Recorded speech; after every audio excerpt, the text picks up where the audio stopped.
저는 오늘 사도행전 3장 1절부터 6절까지의 말씀을 가지고 기도를 할 때라는 제목으로 하나님의 말씀을 함께 나누기를 원합니다. 제목이 뭐라고요? 기도를 할 때. 함께 따라해볼까요? 기도를 할 때. 우리가 하나님 앞에 기도를 할 때 하나님께서 우리에게 은혜 주시고 하나님의 크신 역사가 일어나게 될 줄 믿습니다. 제가 요새 읽고 있는 책이 있는데요. 평생에 그 일평생에 5만 번, 얼마요? 5만 번이나 기도 응답을 받았다고 하는 조지 밀러의 그 책을 읽고 있습니다. 이 조지 밀러는 다시 한번 말씀드리지만 평생에 5만 번의 기도 응답을 받았다고 합니다. 그래서 이 사람을 우리는 기도의 사람 조지 밀러라고 이렇게 부르죠. 이 조지 밀러는 하나님이 고아의 아버지시며 라는 이 시편 68편 5절의 말씀을 통해서 하나님께 나는 헌신하겠다라고 그렇게 마음 먹고 기도를 통해서 일평생 기도를 운영하면서 3만 명이 넘는 고아들을 그가 돌봤고요. 그리고 15만 명이 넘는 고아들에게 큰 영향력을 미친 그러한 사람이었습니다. 조지 밀러가 이렇게 위대한 하나님의 일을 할 수 있었던 이유는 어디에 있었을까요? 바로 그가 평생을 기도 가운데, 무릎 꿇는 기도 가운데 하나님을 바라보고 하나님을 의지했더니 그가 기도의 사람으로서 그 수많은 고아들을 먹이고 수많은 고아들에게 하나님의 말씀을 가르치며 영향력 있는 그러한 사람이 될 수 있었다라는 것이죠. 그래서 많은 사람들이 그를 바라보면서 정말 조지 밀러는 기도의 사람이었다라고 수많은 사람들이 그를 바라보면서 그렇게 이야기를 했다고 합니다. 자, 조지 밀러뿐만 아니라 또한 기도의 사람이라고 한다면 여러분 생각나는 사람이 누가 있습니까? 기도의 사람이라고 한다면 또한 빼놓을 수 없는 한 사람이 있는데요. 바로 독일의 종교개혁자라고 불리는 마틴 루터라는 사람이 있습니다. 이 마틴 루터라는 사람이 이 종교개혁을 하면서 기도할 수밖에 없는 이유에 대해서 이렇게 이야기를 했습니다. 난 하루 24시간이 부족한 사람이었습니다.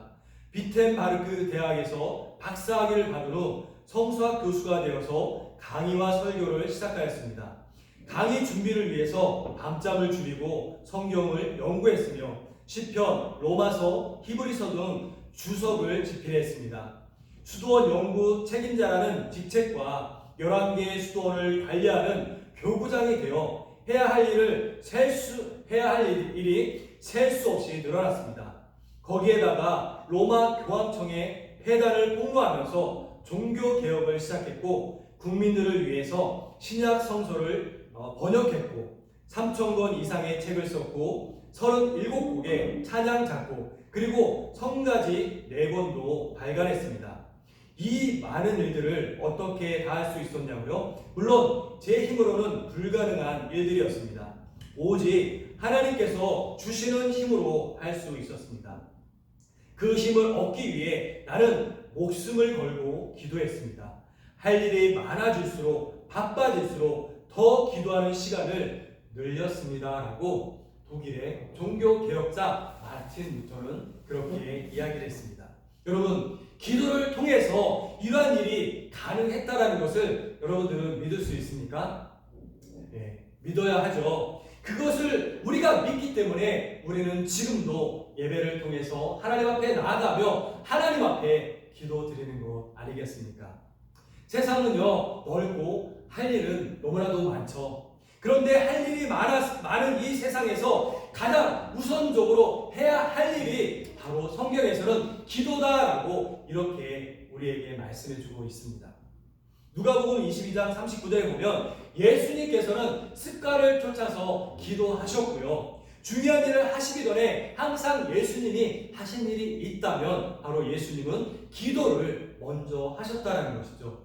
12제자를 뽑기 전에 예수님이 하신 일은 기도를 먼저 하셨고요. 그리고 십자가를 주시기 전에 예수님께서는 겟세마네 동산에서 이 땀방울이 핏방울이 되도록 그렇게 예수님은 기도하셨다라고 성경에서 말씀해 주고 있습니다. 그뿐만 아니라 예수님께서는 십자가에 달리셔서 그 십자가에 달리셔서 죽어가시는 그 순간까지 예수님께서 무엇을 하셨어요? 바로 기도를 하셨다라는 것을 우리는 알 수 있습니다. 이런 예수님을 3년간이나 따라다녔던 제자들이 예수님께 배운 것이 있었다면 무엇을 배웠을까요? 바로 기도를 배우지 않았을까요? 여러분, 기도가 상식이 되면 기적이 상식이 된다라는 그러한 사실을 여러분 믿으시겠습니까? 우리의 삶에 이러한 놀라운 일들을 할 수 있는 기도, 이 기도가 과연 무엇일까요? 오늘 본문 말씀에 보면 제9시 기도 시간에 베드로와 요한이 성전에 올라갔더라고 이렇게 말씀해주고 있습니다. 제9시 기도 시간은 이스라엘 시간으로 제9시 기도 시간은 지금의 시간으로 환산하면 오후 3시가 되는 그러한 시간입니다. 그들이 오후 3시에 성전에 올라간 이유가 무엇이었다고요? 바로 기도를 드리기 위해서 성전에 올라간 것이었죠. 사실 이 기도 시간 오후 3시는 이스라엘 그 날씨에서 가장 더운 시간이 오후 3시였거든요. 그런데 이 더위가 기승부리는 그 시간에 왜 그들은 기도를 하러 그 성전에 올라간 것일까요? 기도가 무엇이기에 그들이 그 자리에 갔습니까? 이 자리에 계신 분들 중에서는 기도가 무엇인지 그 개념을 아직도 잘 모르시는 그런 분들이 있습니다. 그렇기 때문에 이 말씀을 잘 들으시기 바랍니다. 요한복음 14장 14절에서는 내 이름으로 무엇이든지 구하면 내가 그것을 행하겠다라고 예수님께서는 우리에게 말씀해 주셨습니다. 누구의 이름으로요? 바로 예수님의 이름으로 구하게 되면 하나님께서 그것을 들으시고 하나님께서 그것을 행해 주신다라고 우리에게 말씀해 주고 계신 것이죠. 여러분, 우리가 기도를 끝맺을 때 어떻게 끝을 맺습니까? 우리가 그 기도를 끝을 맺을 때 누구의 이름으로 끝을 맺어요? 예수님의 이름으로 기도드립니다라고 이렇게 끝을 맺게 되지 않습니까? 우리는 왜 예수님의 이름으로 기도를 드리게 되나요? 바로 예수님의 이름에 무엇이 있기 때문에, 능력이 있기 때문에 우리는 예수님의 이름으로 기도를 드리는 것이죠. 마태복음 1장 21절에서 예수님의 그 이름의 뜻이 나와 있습니다. 마태복음 1장 21절에서 예수님의 이름의 뜻이 무엇이라고 나와 있습니까? 자기들 그 백성들을 그 죄에서 구원할 자가 바로 예수다라고 그 이름의 뜻이 나와 있다는 것이죠. 우리를 죄에서 구원해 주신 분이 바로 예수님이시기 때문에 그 이름에 능력이 있는 것입니다. 그 이름에 소망이 있고 그 이름을 믿는 자들에게 예수님의 자녀가 되는 그 권세를 우리에게 주신 것임을 여러분들 믿으시기 바랍니다. 그렇기 때문에 우리는 예수님의 이름에 의지해서 기도를 하고 오늘도 예수님의 이름에 의지해서 하루를 살아갈 때 승리하는 그러한 삶을 우리가 살 수 있게 되는 것입니다. 즉 기도란 성령님을 통해서 예수님의 이름으로 하나님께 간구하는 것이 바로 기도인 것이죠. 자, 함께 따라해 볼까요? 기도란 성령님을 통해서 예수님의 이름으로 하나님께 간구하는 것이 기도이다. 여러분, 기도를 할 때 왜 성령을 통해서 우리가 기도를 드립니까? 어떤 분은요, 기도가 내 힘으로 되어지는 것이 기도인 줄 아는 그러한 분들이 있습니다. 그러니까 그렇게 내 힘으로 기도를 하려고 하다 보니까 잘못된 기도, 정욕적으로 구하는 그러한 기도를 할 수밖에 없다는 것이죠. 로마서 8장 26절에 성령도 우리의 연약함을 도우시나니 우리는 마땅히 기도할 바를 알지 못하나 오직 성령이 말할 수 없는 탄식으로 우리를 위하여 친히 간구하신다. 우리를 위해서 성령께서 기도해 주신다라고 그렇게 말씀해 주고 있습니다. 5만 번 기도의 응답을 받았던 이 조지 뮬러도요, 성령의 역사가, 성령의 함께 하심이 없었다면 기도의 응답을 5만 번씩이나 받지 못했을 것이라고 그렇게 고백하고 있다는 것이죠. 왜냐하면 성령님은 하나님의 깊은 것까지라도 통달하고 계시는 그러한 분이시기 때문에 우리는 성령을 통해서 기도하고 성령을 통해서 나아갈 때 그 기도의 응답의 역사가 이루어질 수 있다라고 성경에서는 분명하게 말씀해주고 있는 것입니다. 그래서 사도 바울은 에베소서 5장 18절에서 오직 성령으로 충만함을 받아야 된다라고 그렇게 우리에게 말씀해주고 있는 것입니다.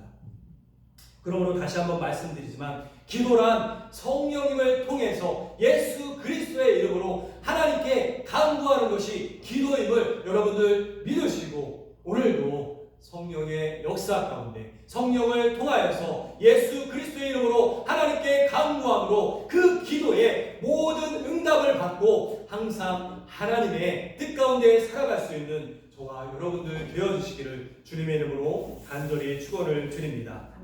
한 발 더 나아가서 이 기도를 통해서 우리가 얻을 수 있는 유익은 무엇이 있을까요?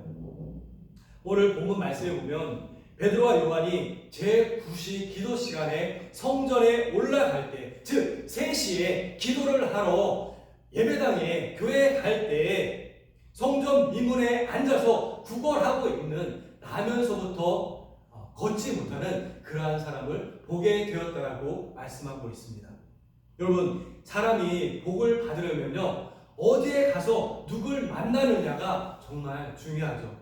여러분들이 여기 주께 맡긴 교회에서 저를 만났으니까 여러분들은 복을 받은 사람들입니다. 아멘?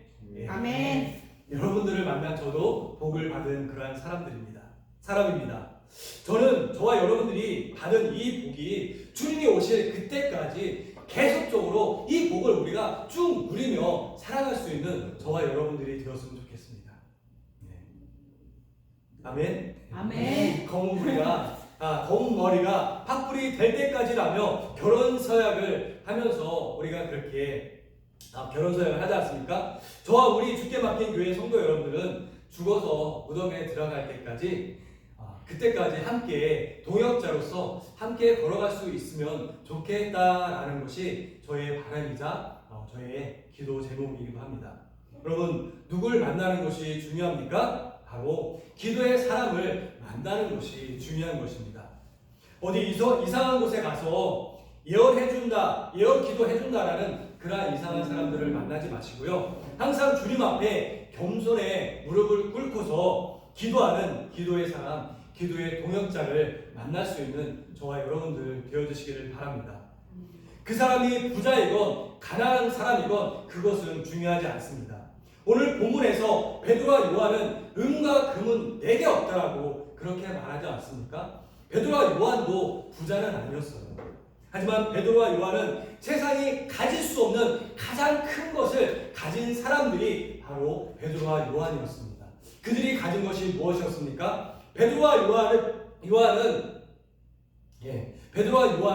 그 나면서부터 걷지 못하는 사람에게 이렇게 얘기합니다. 내게 있는 이것을 내게 주노니, 곧 무엇을 준다고요? 나사렛 예수의 이름을 내게 주노니 이것을 통해서 일어나 걸으라고 베드로와 요한은 당당히 그 사람에게 이야기하고 있는 것을 볼 수 있습니다.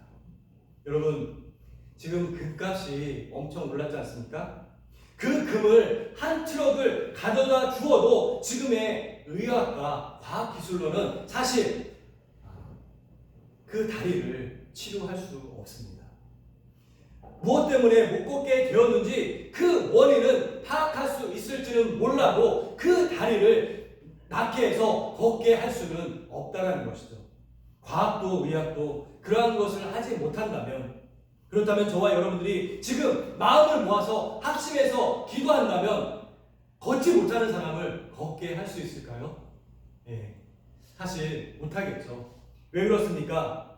성경에서는 분명하게 요한과 베드로가 기도를 통해서 나면서부터 걷지 못한 사람을 걷게 했다라고 이렇게 말씀해주고 있는데 왜 우리는 성경에서 말씀하고 있는 그 기도를 함에도 불구하고 그러한 기적을 일으킬 수 없는 것일까요? 베드로와 요한이 좀 특별한 사람이었기 때문에 그러한 일을 했던 것일까요? 네, 맞습니다. 베드로와 요한이 조금은 특별한 그러한 사람들이었기 때문에 그러한 일을 할 수 있었던 것입니다. 그들은 저와 여러분들 누구보다도 더욱더 예수 그리스도라는 이름을 철저히 의지한 그러한 사람들이었기 때문에 그러한 하나님의 놀라운 기적을 베풀 수 있었던 것이죠. 사실 베드로와 요한 같은 사람들도 사역 초기에는 저와 여러분들처럼 평범한 그러한 사람들이었습니다. 그것을 어떻게 알 수 있을까요? 마가복음 9장에 가보면 예수님과 함께 다녔던 예수님의 제자들이 귀신 들려서 고통당하는 그 어린아이를 고치지 못해서 쩔쩔매는 그러한 장면이 나옵니다. 결국 예수님이 그 아이에게 들린 그 귀신을 쫓아내 주시자 예수님의 제자들이 창피했는지 예수님께서 집에 들어가셨을 때 조용히 예수님께 이렇게 묻습니다. 예수님, 우리는 어떻게 해서 저 귀신 들린 아이에게 들려있는 저 귀신을 쫓아내지 못했습니까? 라고 예수님께 물었을 때 예수님께서는 제자들에게 이렇게 이야기합니다. 기도 외에는 이러한 능력이 나갈 수 없느니라. 네. 예수님의 제자들도 처음에는 기도에 능력이 없는 그러한 평범한 사람에 불과했다라는 것이죠. 그러나 마가복음 11장 24절에서는 무엇이든지 기도하고 구하는 것은 받은 줄로 믿으라. 그리하면 너희에게 그대로 될 것이다라고 분명하게 말씀해 주고 있습니다. 예수님께서는 마가복음 9장 23절에서 이렇게 말씀하셨습니다. 할 수 있거든이 무슨 말이냐? 믿는 자들에게는 능치 못함이 없느니라고 그렇게 말씀해 주셨습니다. 여러분, 그러므로 기도는 믿음입니다. 내가 기도하면 예수님께서 역사해 주신다라는 그런 믿음을 가지고 우리가 기도하며 나갈 때 우리 또한 베드로와 요한처럼 나면서부터 걷지 못한 사람을 걷게 만드는 그러한 놀라운 역사를 우리 삶 가운데서 일으키며 나가게 될 줄 믿습니다. 베드로와 요한 같은 제자들도 처음에는 그저 그런 평범한 사람들이었지만 예수님의 3년간의 고된 훈련과 오순절 성령 강림의 그 역사 이후에 그들이 성령 충만함을 받은 그 이후에 이제 그들은 평범한 사람들이 아니라 기도의 특전사가 된 것이었죠. 여러분, 오늘 성경을 통해서 보이십니까? 단 한치의 망설임도 없이 베드로와 요한이 나면서부터 못 걷게 된 그 사람을 향하여 뭐라고 말씀합니까? 우리를 보라! 나를 보라라고 당당하게 이야기하면서 뭐라고 해요? 나사렛 예수의 이름으로 일어나 걸으라고 그 사람의 오른손을 잡아서 일으키니 어떤 일이 발생합니까? 평생 걷지 못하던 그 사람이 발과 발목에 힘을 얻고 곧 일어서서 걸었다라고 성경에서 말씀해 주고 있습니다. 이것이 바로 기도의 능력이죠. 기도의 힘을 의지하고 나간 사람들이 일으킬 수 있는 능력이 바로 여기에 있게 되는 것입니다. 여러분, 기도는 능력이라는 것을 우리는 알고 있지만 그것을 우리는 철저하게 믿음으로 믿으며 그렇게 살아가고 있습니까? 예수 그리스도의 이름을 철저하게 믿고 의지할 때, 그리고 기도할 때 기적이 삶이 되는 저와 여러분들의 삶이 되어줄 줄 믿습니다. 이번 한 주간도 성령을 통해서 예수님의 이름으로 하나님께 기도로 나아가서 삶의 기적을 이룰 수 있는 저와 여러분들 되어주시기를 주님의 이름으로 간절히 축원을 드립니다. 아멘. 함께 기도드리겠습니다.